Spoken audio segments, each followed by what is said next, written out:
ये कुछ फंक्शंस देखे थे, 25 फंक्शंस, ठीक है। जी, उसके साथ साथ हमने होम टैब अपना कंप्लीट कर लिया था। ओके। जी, सो आज के सेशन में हम आगे का पार्ट कंटिन्यू करने वाले हैं, डेट इज इंसर्ट टैब। ठीक है, इंसर्ट टैब को देखने वाले हैं। इंसर्ट टैब का काम क्या होता है? जो नाम है इंसर्ट, इंसर्ट का मतलब क्या होता है? कुछ भी इंसर्ट करना, बाहर से कुछ भी फाइल एक्सेल शीट के अंदर इंसर्ट कराना आपको। मीन्स चाहे पिक्चर हो, चाहे शेप हो, चाहे कोई लिंक आपको डालना है, कमेंट्स ऐड करने हैं आपको, कोई वर्ड आर्ट करना है आपको, सिग्नेचर, चार्ट्स, टेबल, कुछ भी बाहर से अंदर इंसर्ट करना है, तो उसके लिए आप इंसर्ट टैब का यूज कर सकते हैं। ठीक है। इंसर्ट जी, टैब के अंदर आपके पास पहले ऑप्शन मिलता है पाइवट टेबल, और रिकमेंडेड पाइवट टेबल्स, दो ऑप्शंस मिलते हैं। तो पाइवट टेबल और रिकमेंडेड पाइवट टेबल हम देखने वाले हैं आपका एडवांस पार्ट में। अभी पहले बेसिक्स ऑफ इंसर्ट टैब देख लेते हैं, पहले बेसिक कर लेते हैं थोड़ा सा। ठीक है। रिकमेंडेड पाइवट टेबल और ये पाइवट टेबल क्या काम करते हैं वो मैं थोड़ा एक्सप्लेन कर देता हूँ आपको। सो पाइवट टेबल किस लिए यूज करा जाता है? ये एक कॉम्प्लेक्स डेटा जो आपके पास होता है, कॉम्प्लेक्स डेटा सेट्स को समराइज करने के लिए पाइवेट टेबल में हम कन्वर्ट करते हैं। वहाँ पे आप स्लाइसिंग करके अलग अलग रोज, कॉलम्स, अलग अलग पैरामीटर के बेस पे अपने डेटा को समराइज कर सकते हैं जैसे आपको चाहिए वैसे। ठीक है। आते हैं टेबल के ऑप्शन पे। तो टेबल का ऑप्शन कैसे काम करता है? वही ऑप्शन है, जैसे फॉर एग्जांपल ये आपके पास टेबल है, आप हम्म, एक नई टेबल बनाना चाहते हैं, यहाँ पे डेटा आप एंट्री करिए। डेटा एंट्री के लिए आपने नाम डाला, यहाँ पे हिंदी के, इंग्लिश के मार्क्स डाले। यहाँ पे आपने ए बी सी तीन लोगों का डेटा लिया, ऊपर मार्क्स डालने के लिए आपने रेंड बिटवीन फंक्शन का यूज करा। सो रेंड बिटवीन एक फंक्शन है जिसके बारे में मैंने आपको शायद पहले भी बताया था। रेंड बिटवीन, जी, रेंड बिटवीन फंक्शन क्या काम करता है? रैंडम डेटा आपको करना है तो उसमें आप यूज ले सकते हैं। जैसे मैंने 10 से 99 के बीच में रैंडम डेटा जनरेट करा, इसको ड्रैग करके आप सभी कॉलम्स पे अप्लाई कर सकते हैं, तो आपके पास एक जल्दी डेटा क्रिएट होके आ जाएगा जिसके ऊपर आप प्रैक्टिस कर सकते हैं। क्लियर? अब ये हो जाने के बाद सबसे पहले आप इसको कॉपी करेंगे, क्योंकि ये डेटा में एक इशू आता है कि ये डेटा अगर शीट पे कुछ भी चेंजेस करते हो तो ये डेटा मूव होता है, चेंज होता है, क्योंकि रैंडम डेटा है। तो हम्म, इसको फिक्स करने के लिए हम इस पे जो रेंड बिटवीन फंक्शन है उसको हटाएंगे। कैसे हटता है फंक्शन? होम टैब के ऊपर आपको जाना है। होम टैब पे जाने के बाद आपको इसी डेटा को कॉपी करना है और पेस्ट करना है यहीं पे, वैल्यूज को सिर्फ। वैल्यूज को पेस्ट करने से क्या होगा कि आपके यहाँ पे फॉर्मूला हटके सिर्फ डेटा डेटा पेस्ट हो जाएगा इन सेल पे। अब फॉर्मूला ही हम्म, नहीं है तो ये वैल्यूज फिक्स रहेगी, ये चेंज नहीं होंगी। ठीक है। हम्म, समझ आ गया? हाँ जी, तो हमने ये डेटा सेट बनाया, अब पूरे डेटा को सेलेक्ट करते हैं, इंसर्ट पे जाके हम इसको कन्वर्ट करते हैं टेबल में। टेबल में कन्वर्ट करने के बाद आपके पास यहाँ पे एक ऑप्शन आता है, माय टेबल हैज हेडर्स। इसका मतलब अगर आप अपनी टेबल के ऊपर हेडिंग्स डिफाइन कर रखी है तो टिक कर दो, नहीं कर रखी तो अनटिक करना है। ठीक है। अब हमारे पे तो हेडिंग्स हैं, देखो यहाँ पे चेकआउट करोगे तो नेम, हिंदी, इंग्लिश, ये हेडिंग्स है। हमारे में हेडिंग है हम्म, तो हमने टिक कर दिया। टिक करने पे जैसे ही ओके करते हुए टेबल फॉर्मेट होके आ जाएगी, मतलब टेबल बन जाएगी। बन गई। हाँ टेबल जी, बन जाने के बाद टेबल पे जैसे ही क्लिक करते हो, टेबल पे कहीं भी क्लिक करोगे तो टेबल डिजाइन का एक नया टैब ओपन होके आता है। बाहर कहीं क्लिक करोगे तो ये टैब हट जाता है, बाहर किसी भी डेटा पे क्लिक करोगे तो ये टैब नहीं आएगा। टेबल हम्म, के ऊपर क्लिक करते ही ये टेबल डिजाइन का टैब आ जाता है, जिससे आप टेबल के अंदर एडिटिंग कर सकते हैं। एडिटिंग कैसे, हम्म, देखते हैं। सो एडिटिंग में सबसे पहले आता है टेबल का, टेबल को आप कोई नाम दे सकते हैं। फॉर एग्जाम्पल इस टेबल को मैंने नाम दिया डेटा। अब इस टेबल को हम डेटा नाम से कहीं भी सर्च कर सकते हैं। कैसे? इक्वल और डेटा लिखोगे तो ये डेटा वाली आपकी टेबल आ गई। आ गई यहाँ पे टेबल, देखो आ गया डेटा। या, तो ये बेनिफिट होता है कि आप डेटा को कहीं और कॉल कर सकते हैं यूजिंग दैट डेटा नेम, क्योंकि हमने टेबल का नाम क्या रख दिया? डेटा। हम्म, अब आता है, मान लो हमने टेबल का साइज इंक्रीज डिक्रीज करना है, तो टेबल रिसाइज टेबल पे जाके आप अपना साइज बता सकते हो कितना बड़ा टेबल को करना है। ओके करती इतने पूरे एरिया में टेबल बन जाएगी। अब आप अपनी डेटा हम्म, एंट्री कर सकते हैं। वापस नॉर्मल करना है तो यहाँ से भी नॉर्मल कर सकते हो आप टेबल का साइज। ठीक है, और ऊपर भी लेके जा सकते हो। ठीक है, हो गया नॉर्मल। हाँ सर, नेक्स्ट आता है, ये वही ऑप्शन है summarise with pivot table. Pivot table में समराइज करना क्या काम करता है, इजी काम कर देता है, कॉम्प्लिकेटेड डेटा को ठीक से समझ सकते हो, समराइज कर सकते हो यूजिंग पाइवट टेबल।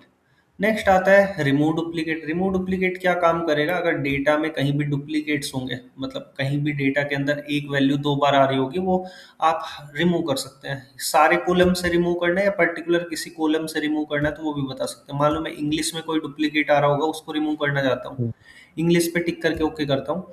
अभी कोई डुप्लीकेट नहीं है, मान लो मैं यहाँ डुप्लीकेट डालता हूँ, मैं यहाँ पे वापस 81 कर दूँ, तो 81 इंग्लिश के अंदर दो बार हो गया। यहाँ टेबल डिजाइन पे जाके रिमूव डुप्लीकेट में अगर मैं यहाँ पे करूँ कि इंग्लिश में से मेरे को डुप्लीकेट रिमूव करना है, ओके करते डुप्लीकेट रिमूव हो जाएगा। ठीक है, एक डेटा रिमूव हो गया। क्लियर। हम्म, हाँ जी। वापस जाने के लिए आप अपना बैकवर्ड स्टेप पे जा सकते हैं। नेक्स्ट ऑप्शन आता है convert to range. Convert to range क्या काम करेगा, अभी ये टेबल है, ये आपके पास अभी एक टेबल है, टेबल है, ठीक है, टेबल है इसलिए टेबल डिजाइन का ऑप्शन आ रहा है। मैं चाहता हूँ ये टेबल ना रह के एक नॉर्मल डेटा हो जाए, तो कन्वर्ट टू रेंज पे जैसे ही क्लिक करोगी ये एक नॉर्मल डेटा बन जाएगा। अब इस पे ये टेबल वाले ऑप्शन काम नहीं करेंगे, देखो ये अब एक हम्म, नॉर्मल डेटा है जिस पे बस ये कलर हो हम्म, रखा है। इस कलर को भी हटा सकते हो यहाँ क्लियर फॉर्मेट पे क्लिक करके। ठीक है, पूरे डेटा पे हम्म, से फॉर्मेट हटाना है तो पूरे को सेलेक्ट करके आप यहाँ से क्लियर कर सकते हैं फॉर्मेट को। अब ये एक नॉर्मल डेटा है, कैसे, हम्म, हमने इसको टेबल से हटा दिया, अब ये नॉर्मल डेटा है। वापस जाओ, टेबल बनाना है तो वापस आपका जो नॉर्मल जैसे था पहले वैसे ही कर दो। देखो अब ये टेबल है, क्यों, क्योंकि हम पीछे चले गए, अपनी स्टेप्स को रिवर्स कर दिया। क्लियर। जी। नेक्स्ट ऑप्शन आता है आपके पास इंसर्ट स्लाइसर। तो स्लाइसर का ऑप्शन क्या काम करता है, स्लाइस करने का काम करता है, वैल्यू सेलेक्ट करके लाने का काम करता है। इंसर्ट स्लाइसर पे जैसे ही क्लिक करोगे, जिस कॉलम का भी आपको स्लाइसर क्रिएट करना है उस कॉलम को सेलेक्ट करके जैसे ही आप ओके करते हैं एक स्लाइसर क्रिएट होके आता है आपके पास में। स्लाइसर के अंदर ये आपके पास बेनिफिट आता है कि जिस पे भी क्लिक करते हो सिर्फ उसी का डेटा टेबल के अंदर विजिबल होता है। ठीक है, उसी का आप हम्म, डेटा देख सकते हो जिसके ऊपर आपने सेलेक्ट करा है स्लाइसर के अंदर। ठीक है, दो लोगों का देखना है तो कंट्रोल प्रेस करके नेक्स्ट बंदे का भी देख सकते हो। कंट्रोल के साथ प्रेस करना है आपको, लेफ्ट क्लिक। जी। ठीक है, नॉर्मल करने के लिए यहाँ से क्लियर फिल्टर कर दो, स्लाइसर नॉर्मल हो जाएगा, मतलब सारा डेटा वापस आ जाएगा। स्लाइसर का भी आप नाम रख सकते हो कि स्लाइसर का क्या नाम रखना है। स्लाइसर पे सेटिंग अप्लाई कर सकते हो कि स्लाइसर का नाम क्या रहेगा। यहाँ पे हेडिंग दिखाई देगी, ए टू जेड में आएगा या जेड टू ए में, या असेंडिंग डिसेंडिंग, इसको स्लाइसर को भी स्लाइसिंग में असेंडिंग डिसेंडिंग में रेंज कर सकते हैं। स्लाइसर का कलर कैसा रखना है तो वो कलर वगैरह भी दे सकते हो आप। ठीक है, क्लियर।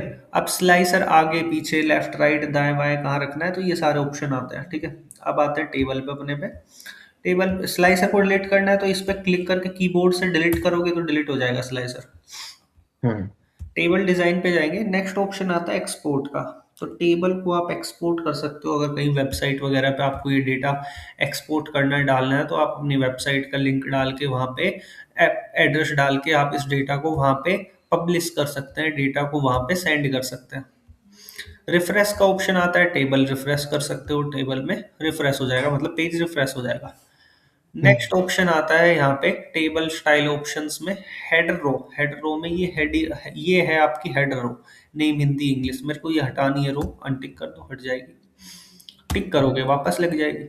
नेक्स्ट है, मेरे को चाहिए नीचे टोटल निकल के आया, तो टोटल वाले रो पे जैसे ही टिक करोगे नीचे टोटल आ जाएगा, टोटल हम्म, हटाना है हट जाएगा।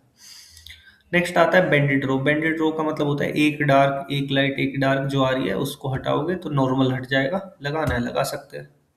हम्म, फर्स्ट कॉलम को हाईलाइट करना है, फर्स्ट कॉलम को हाईलाइट कर सकते हो, हटाना है हटा सकते हैं।